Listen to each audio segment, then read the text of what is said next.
internship with the Minnesota DNR. I was a watercraft inspector.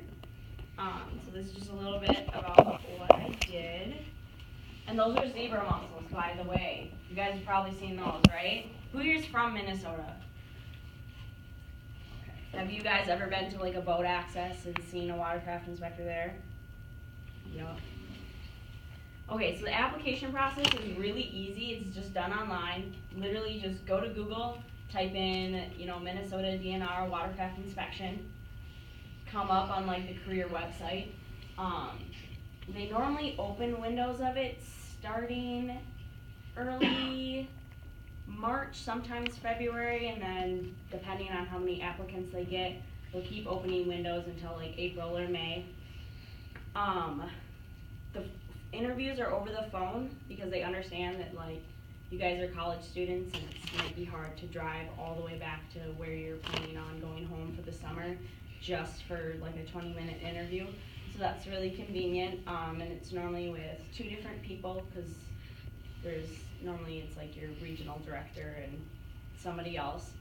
And then they accept however many people they need based on where you are. So like around the Twin Cities, there's a lot higher need. There's a lot more accesses they try to cover just because there's more traffic. The requirements for the position are pretty easy. They have a long list of majors that they accept, but it's basically anything biology or environmental studies or geology or, maybe you're doing something with sustainability.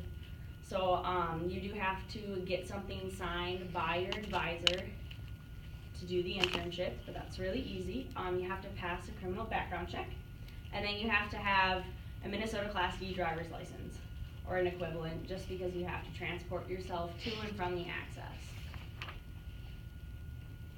Your duties, so as a watercraft inspector, you're at the access. So I worked 4 10-hour days a week. And what you're doing mostly is education, so you're kind of there to be with the public and go through inspections with them, because it's not technically your job to keep track of what they're transporting, because by law it's their job, but it's kind of a new thing. They signed all this stuff into law in like 2011. So some people just like someone to be there with them and like, oh, why is this important? Like, why do I have to pull the drain plug on my boat? So you can just kind of be there to like walk them through it and explain to them what they're doing is important. It's also kind of, you're there to ensure personal and public safety. Like, accesses can be crazy. Like, I definitely swiped a kid once because someone was backing up their boat and I thought that kid was going to get run over. You also, you do manual decontamination, so like helping people pull the weeds off their trailers. There's a lot of people who like to go to the accesses that are a little bit older, but they're more independent, but they might not want to crawl under their boat, so you can just get that weed for them. And then it's also kind of, we help law enforcement a lot. We work closely with like the county officers because they can't do everything and be everywhere themselves. And we have a phone issued to us too, so we can always call them if we need assistance. So the way that benefits the Minnesota DNR, okay, so yeah, their goal is to just be educating watercraft users on just kind of like procedures and what they're doing is important to prevent spreading aquatic invasive species every time they come and go from a water access. Because some people, you kind of get to recognize them. They'll go the same body of water every time, but then the problem is some people go different places every time, and every body of water has different things in it. It's entirely different ecosystems. So help with that. And then sometimes you work with D2s, so they're like a level 2 inspector. That's kind of cool because they bring the decontamination unit, like the big truck and the big trailer behind it. And what you can do is you kind of help them sometimes do those decontaminations, like if a boat's in water that's infested with zebra mussels for more than 24 hours. We take that Decon unit and we start it up and it heats up the water, and then we use a pressure sprayer to clean out the boat, we'll do live wells and then do the whole outside of the boat. If they use their anchor, we'll spray down the rope too for like spiny water flea, and then just the hot water and the pressure just kills anything on it so that they're good to go wherever they want to go next.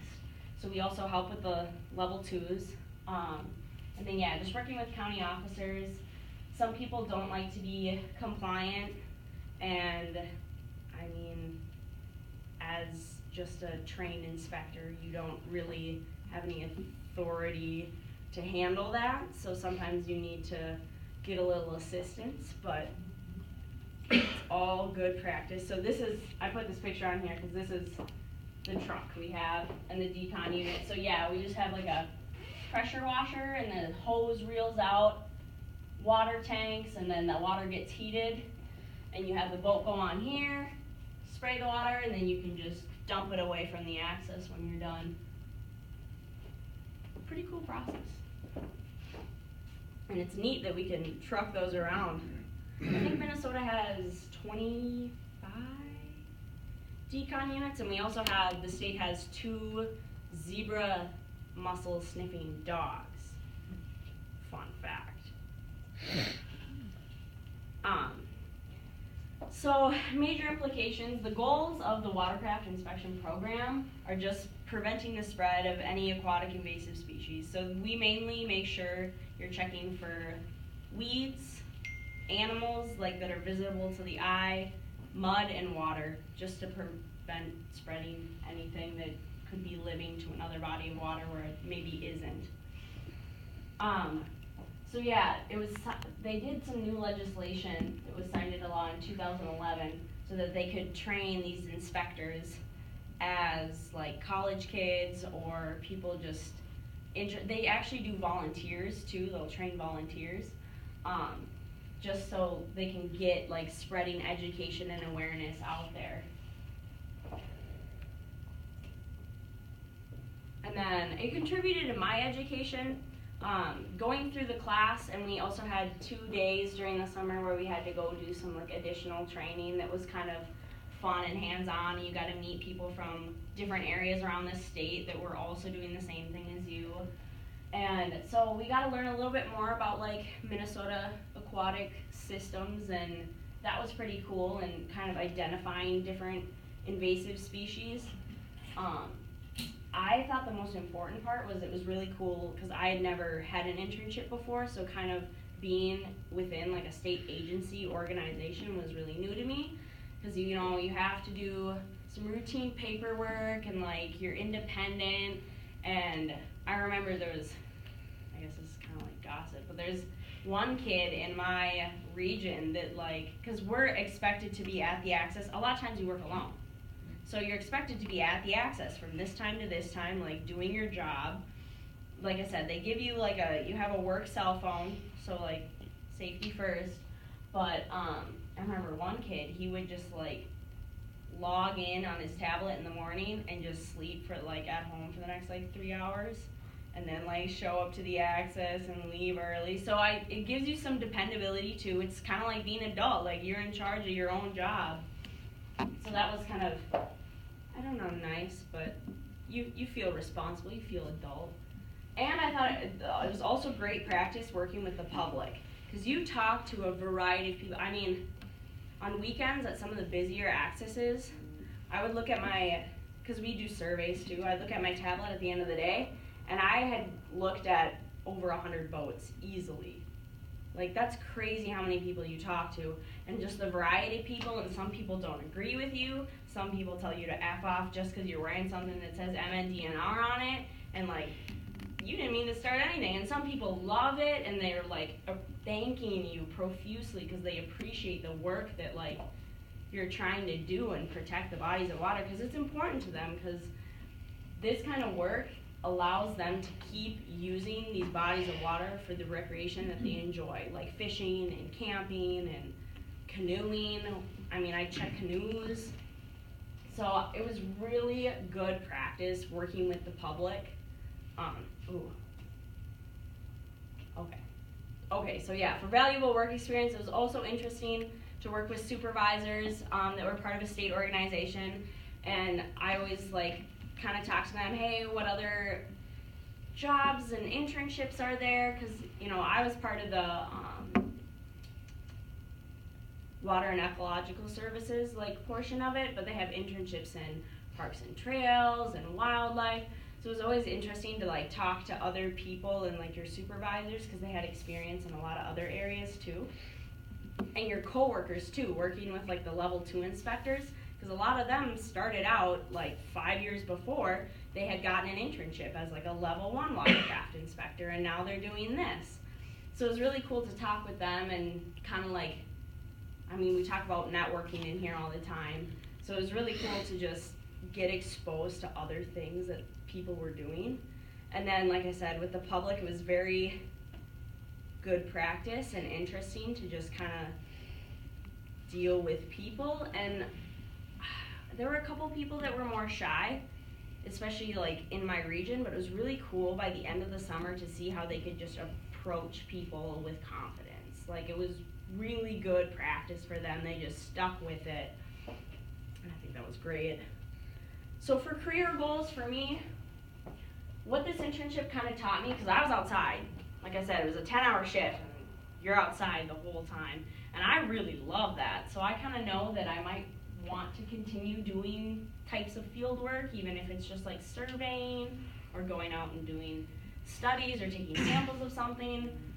I really like that. And then management might be good for me just because I like to work with the public and people.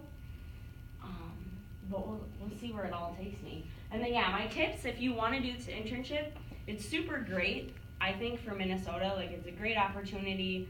Lots of people, like different kinds of people do it. And I would just apply early. And then on your application, it'll ask like locations. Just put, I think there's like 3 slots. Just put like the 3 nearest counties, just so that you can have like a little bit more availability to it. Following up, I was kind of confused because I wasn't sure if I got the internship right away, because I did my interview in April, or was it March? I don't remember. But they didn't get back to me, and so I like had to call them a couple times until they were like, okay, yeah, had like the follow-up interview little thing, and then gave me the internship. So don't just, same with other internships though that you ever apply to, if they don't call you back, call them back. Plus that puts their name, like your name in their head, and they'll remember you and be like, oh, that person cares, that person wants it. So follow up. With be patient and trying, even if you are uncomfortable, like there were definitely interactions I'd have with people that were really uncomfortable. You just gotta brush that one off. New person comes in, just start new, just keep going at it, and you will be successful. And yeah, that's it. Thank you guys.